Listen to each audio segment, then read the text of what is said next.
What up, peeps? Monomachos here, speaking to you for final time, at least for a while. I'm getting ready to go on a pilgrimage to Russia, and you won't be hearing from me uh, for at least 2 weeks, maybe longer, unless something really momentous happens and I can have internet access.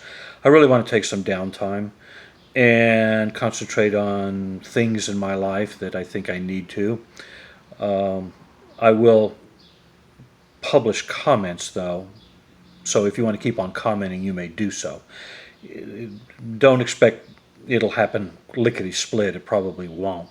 I've had good internet access in the past. I just can't verify that it's always going to be the case. So comment as you will, but don't expect any vlogs or columns from me for the time being. Alrighty. Having said that, I want to offer my final thoughts on the recent spate of interviews that I did with Mrs. Gail Shepard. And then I want to segue into where I think we should go from here. So this is kind of a two-for-one thing, but it's two sides of the same coin. It's one thing to say what happened and what Gail is recounting as bad. Here's a coin, not really a coin. But is there a good side? Is there an obverse or a reverse to this? There's always two sides to a coin, isn't there? I like to think that there is. Okay? And we'll talk about that in due time, shortly. I'm not going to rehash the what Gail talked about. You can go read the comments yourself, or better yet, watch the interviews. I must say I'm somewhat disappointed, however, because there was some commentary contra Gail, which I thought was most inappropriate and most distressing. Because Gail came forward and she put herself up for scrutiny, and her comments, her narrative stood on its own. Okay. And I wouldn't have done this interview had I not seen evidence of what she was talking about. I'm not into yellow journalism at all. For another thing, Gail loves her church. She especially loves the Antiochian jurisdiction. There's no ifs, ands, or buts about that. Like most converts from evangelicalism, Gail has a very soft spot in her heart for the Antiochian jurisdiction. She's even told me that despite of her own negative experiences, that she believes that Metropolitan Philip may very well be a saint. I know that's a shocker, but he may be. Go read the Old Testament. Read about Joshua, David, Solomon, Moses. Why was Moses given a pass when he was, or why was his brother Aaron given a pass by Moses when Moses was up on Mount Sinai receiving the commandments, and Aaron was down in the plain leading the Israelites in the worship of the golden calf? That's not right. That's not fair. But Aaron was given a pass. We can argue why. Okay. Moses himself committed premeditated murder. He didn't even repent of it. He didn't have to do it. He was a prince of Egypt. Okay. But he looked to and fro, and then he killed that man, that Egyptian, who was whipping the Hebrew slave. He could have stopped it right like that, without even lifting a finger. We're not dealing with perfection here, folks.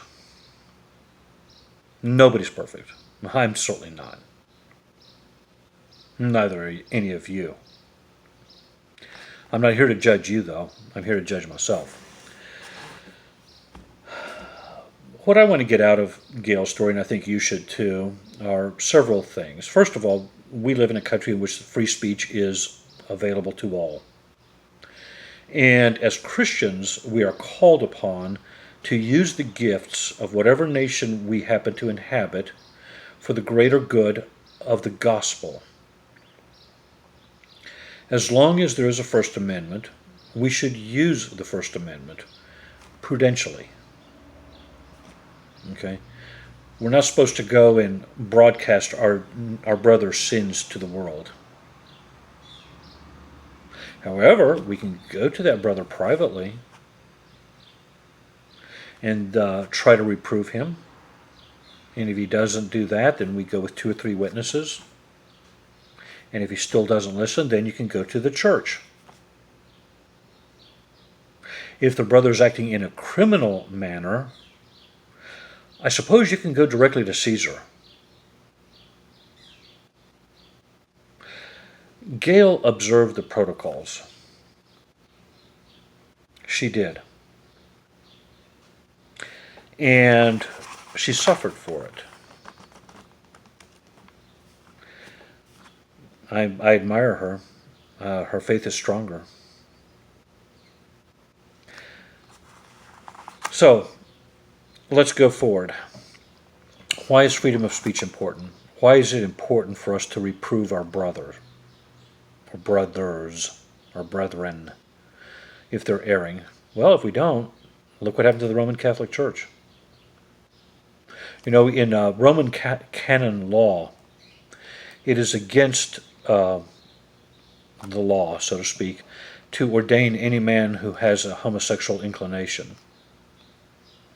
For some reason, in America, in the late 60s and early 70s, this was tossed aside. People looked the other way, and I'm not going to go into the reasons. There are a dozen reasons. That's not important. People looked the other way. The main reason, I think, is because they just wanted to look away. Okay? Well, so the seeds of the pedophile scandal, which sprouted and grew like a wildfire in the late 90s and early aughts, were planted and watered in the late 60s and early 70s with averted eyes and silence. Well, okay, let's go to the GOA now. Let's go to the GOA now. Well, it's in a slow motion implosion, if you ask me. There's, I don't know if it'll come back, to be quite honest with you. I don't even think that all the money of Huffington and Katsimatidis will make the St. Nicholas Shrine go forward. I really don't. I could be wrong. I hope I'm wrong, but I just don't see it, especially after this last clergy and laity.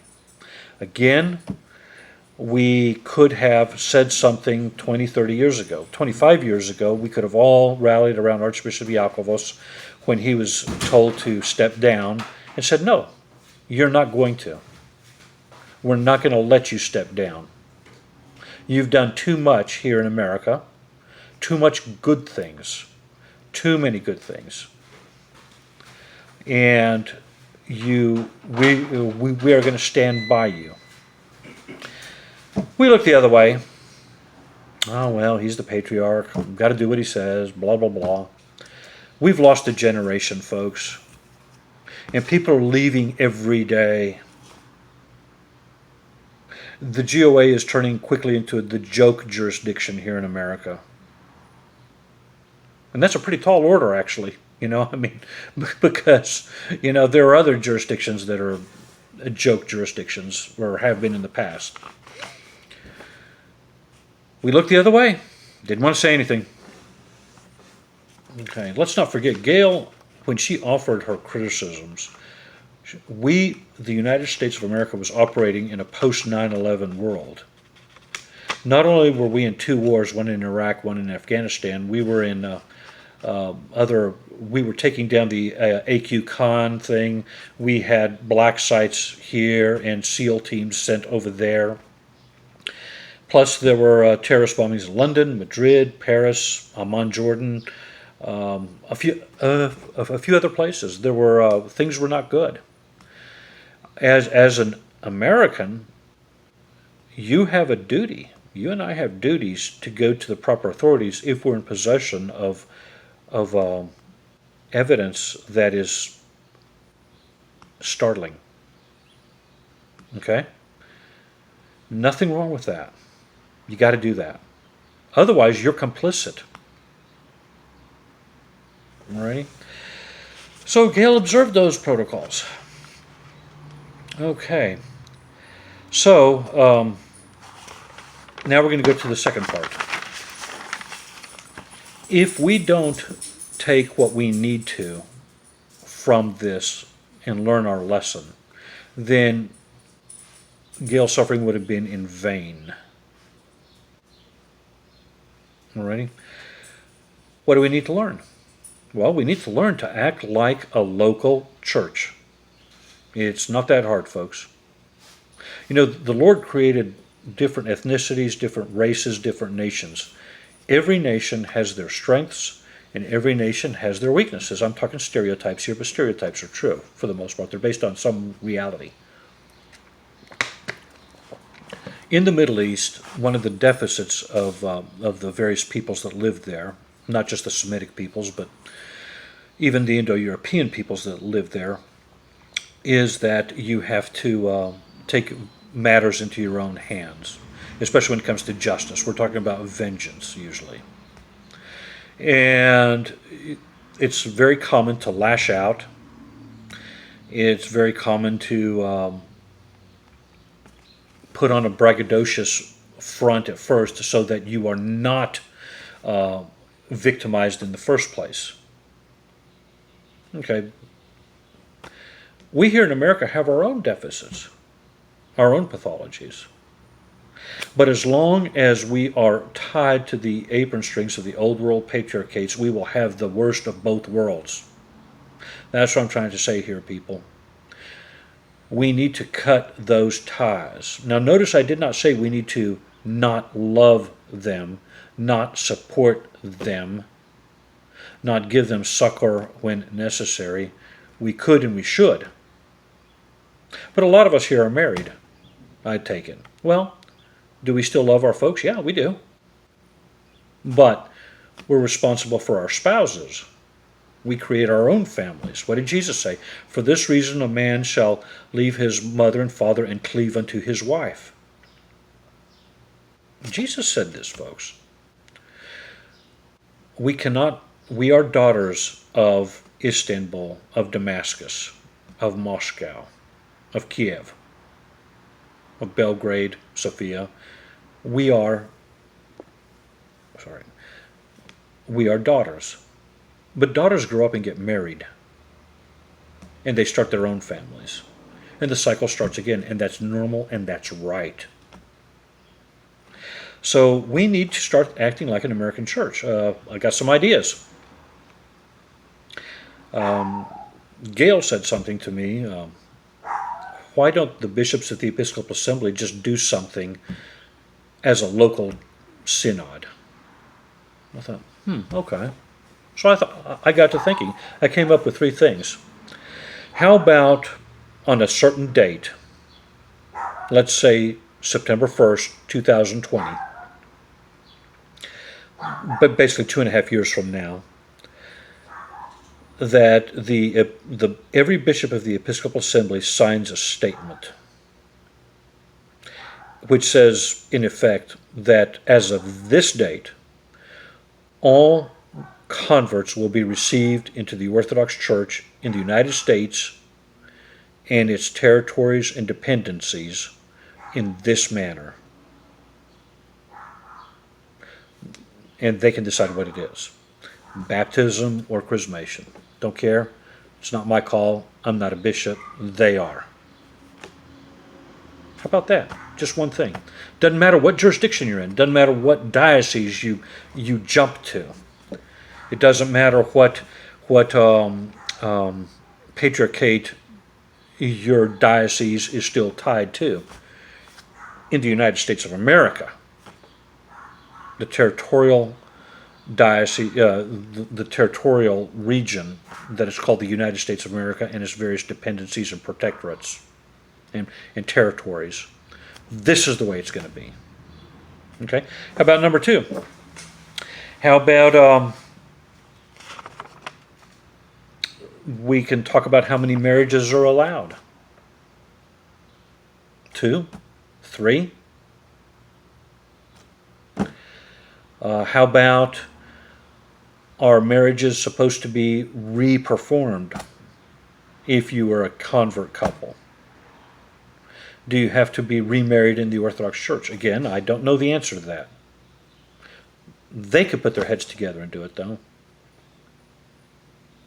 How about this? How about the liturgical rites and rubrics of every parish shall be honored as they are and left alone for a period not less than a generation, in other words, 40 years. So if you do your liturgy in a mixture of Greek and English, you can keep on doing it in a mixture of Greek and English. If it's all Arabic, you can do it all Arabic. All Slavonic, all Slavonic. If you do the Litany of the Catechumens, you can keep on doing the Litany of the Catechumens. If you don't do the Litany of the Catechumens, you don't have to do the Litany of the Catechumens. And it doesn't matter which bishop is over you in territory, whatever his ethnicity, okay, or race, or culture, a Hispanic bishop, let's say, you are going to be left alone as far as your liturgical rites and rubrics. Unless you yourself want to change them on your own. Okay, how about that? Now, you can say, well, gosh, George, this is kind of pie in the sky. Well, I don't think so.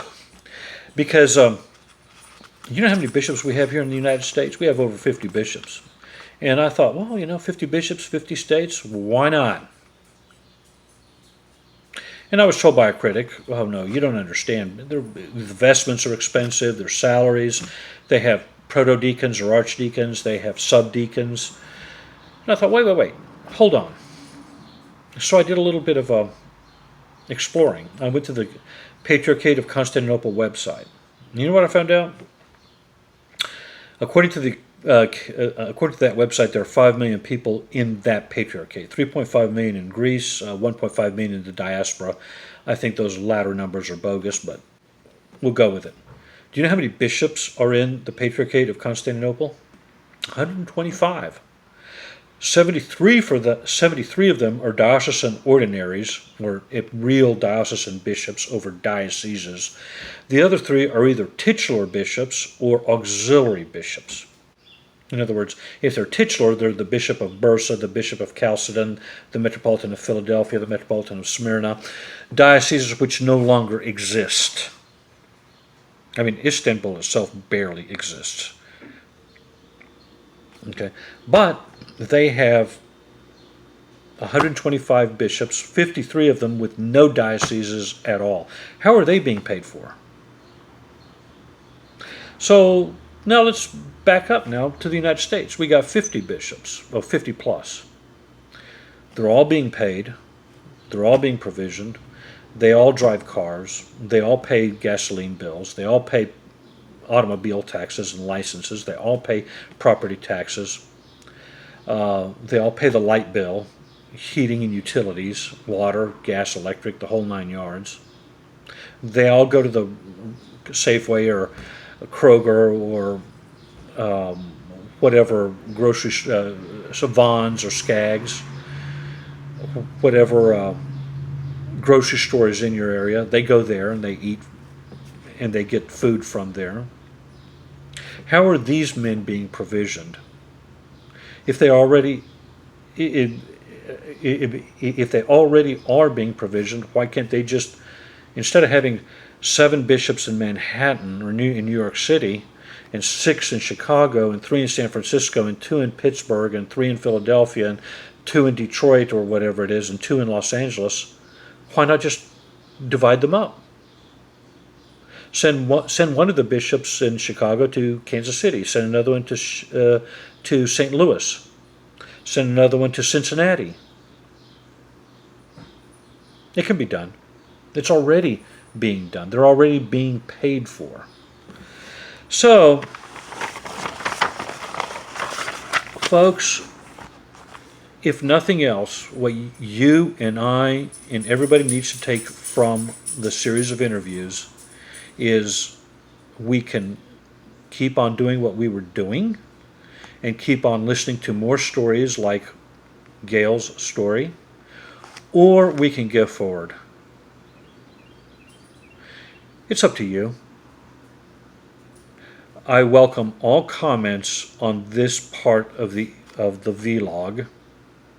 No more commentary will be permitted regarding Gail's story at all. It's done.